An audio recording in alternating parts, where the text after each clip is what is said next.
Okay, the first influence for marketing that we're going to look at is factors that influence customer choice. And there are four main factors.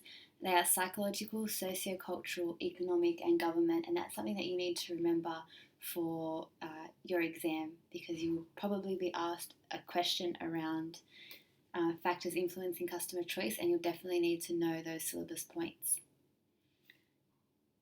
Okay, the first factor is psychological, and this is any influence within an individual that it will affect their buying behaviour. So they operate internally, so everybody's psychological influences are different, but they are very much influenced by people's surroundings. So the socio-cultural influence, maybe the environment they live in or the people that they are surrounded by. There are five main psychological factors that will then influence customer choice. These are perception, motives, attitudes, personality and self-image, and learning. And we're going to go through each of those in a little bit more detail. Okay, the first is perception, and this is the process through which people select, organise and interpret information to create a meaning. So what somebody perceives as one thing, somebody else will perceive the same thing in a different way. So, for example, someone might see a Ferrari or owning a Ferrari as a sense of achievement or a sign of achievement, whereas other people may see it as ostentatious as opposed to a sign of achievement. So that's a result of your perception and what you see maybe a product as compared to what somebody else would see a product as. As individuals, we often act on our own perceptions of reality rather than reality itself. So marketing managers are extremely aware that they must create a positive or favourable perception about their product in the mind of the customer. They want you to perceive that product in a certain way. That way you will buy that product and continue to purchase that product. Customers will not normally purchase a product that they perceive to be as inferior to another product of a similar kind. The perception customers have for a product is often the result of some type of advertising that attempted to create a certain image of the product in the customer's mind. The next psychological factor is motive, and that's the reason that an individual will do something. So the main reason why you might purchase a certain product might be as a result of comfort or health or safety or taste, etc. So the same as customer perception of the product, advertising will attempt to influence your motive to buy the product. The next one is attitude. Attitude is a person's overall feeling about an object or activity. In the same way as perception and motive, marketing teams will aim to tap into that psychological factor and that you creating that feeling around the product. Customer attitudes to a business and its products generally influence the success or the failure of the business's marketing strategy. The next psychological factor is personality and self-image, and you can look at personality and self-image in two different ways. Personality is the collection of all behaviours and characteristics that make up a person, so a person's personality is obviously going to affect the types of products that they buy. And self-image relates to how you view yourself, so you will buy a product to imitate how you view yourself, because that product is a reflection of you.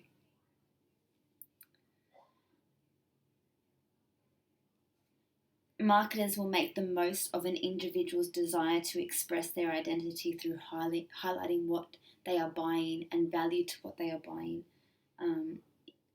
So celebrities and sports people regularly endorse products because you want to have that same self-image as that celebrity or sports person. The last one is learning, and this refers to the changes in individuals' behaviour caused by information and experiences. So this is where the socio-cultural aspect comes into it. So for example, learning occurred the first time a customer tasted Coca-Cola.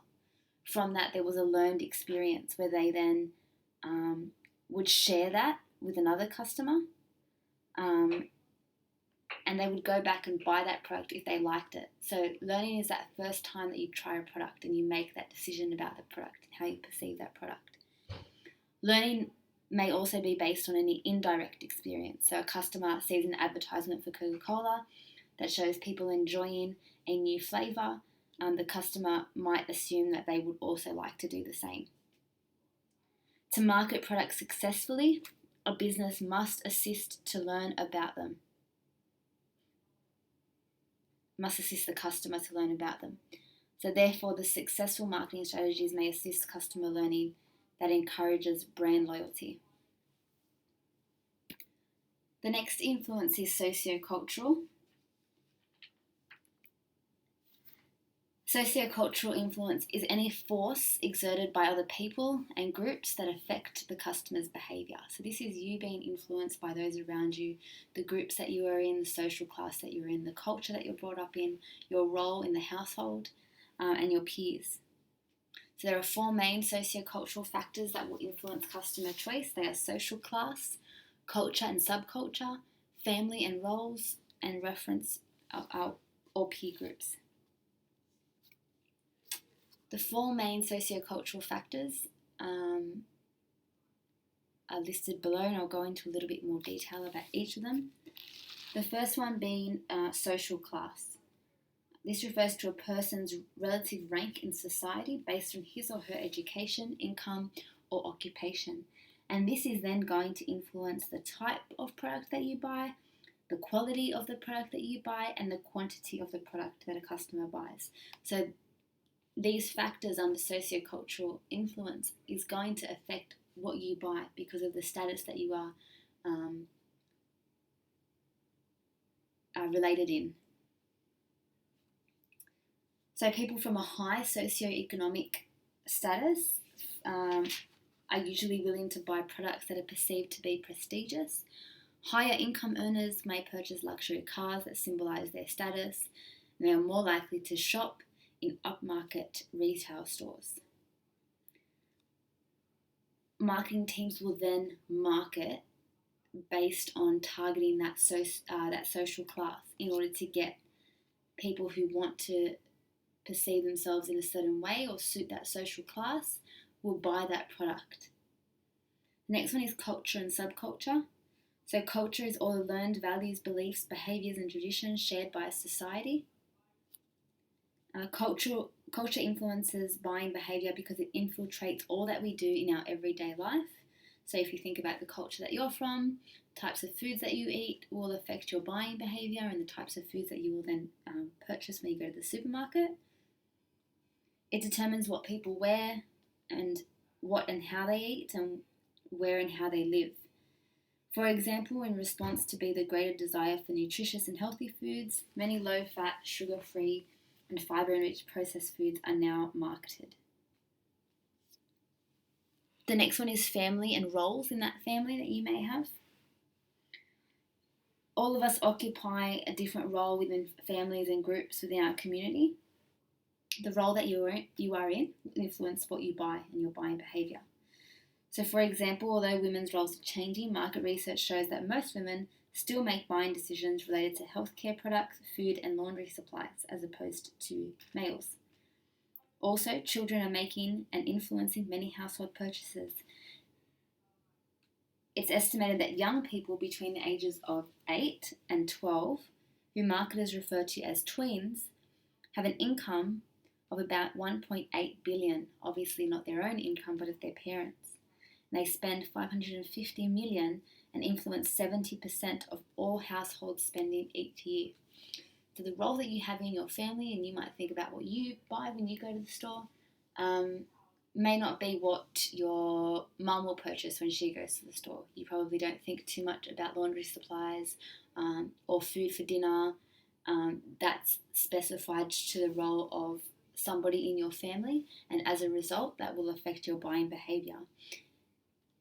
In terms of marketing, you're then going to be only influenced by the marketing tactics that are targeted towards your role and the strategies targeted towards your role. So if price isn't an issue for you, so if you think of tweens, 8 to 12, they're probably not too concerned about price. any pricing strategy that's implemented is not going to affect that that group in that family. The next is reference groups or peer groups. So that's a group of people with whom a person closely identifies, adopting their attitudes, values, and beliefs. So these are basically your friends or those people that you associate with. It might be a soccer club or sporting club. A customer's buying behaviour may change to match the rest of the group's beliefs and abilities and attitudes. So if a close friend, for example, tells you of a bad experience at a particular shop, you will probably change your buying behaviour based on that information, or you'll still consider it. You'll consider that buying behaviour. Alternatively, if your peer group wears distinctive clothing, you'll probably make clothing choices based on that influence. And that's probably one of the biggest influences for teenagers particularly, and not something that marketing can completely control when you are influenced by different peer groups. Okay, economic is the next factor that influences customer choice. We've spoken about booms and recessions before, but economic forces influence a business's capacity to compete and a customer's willingness to spend. During a boom period, there is a period of low unemployment.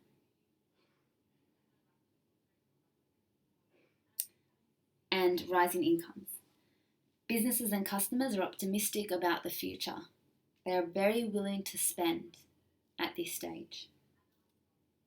Businesses will increase their production significantly during a boom and attempt to increase their market share by intensifying their marketing strategies. So during a boom period, you'll see a lot of marketing tactics going out from a number of different businesses to gain that market share because customers are willing to spend. Customers are willing to spend because they feel secure in their jobs and about the source of income that they're receiving. There is a very huge potential to market during this phase, with large sales responding to all forms of promotion.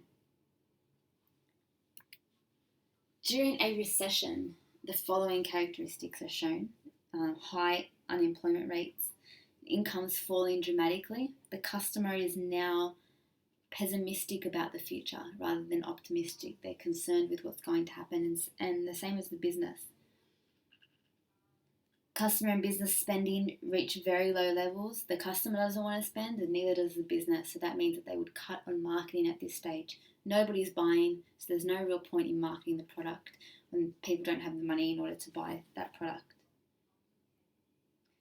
Customers become more price conscious and they look for value and products that are functional and long lasting.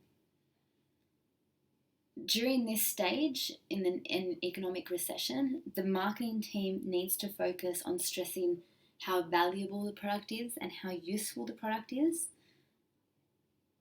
They should also concentrate on maintaining the existing customers that they have as opposed to trying to gain new customers. So the marketing tactics really change at this point. The main goal for the business is just to survive. Okay, the next influence is government, and government does affect customers' decisions to buy, as well as the way that the business markets and operates. So governments use a number of economic policy measures to influence the level of economic activity.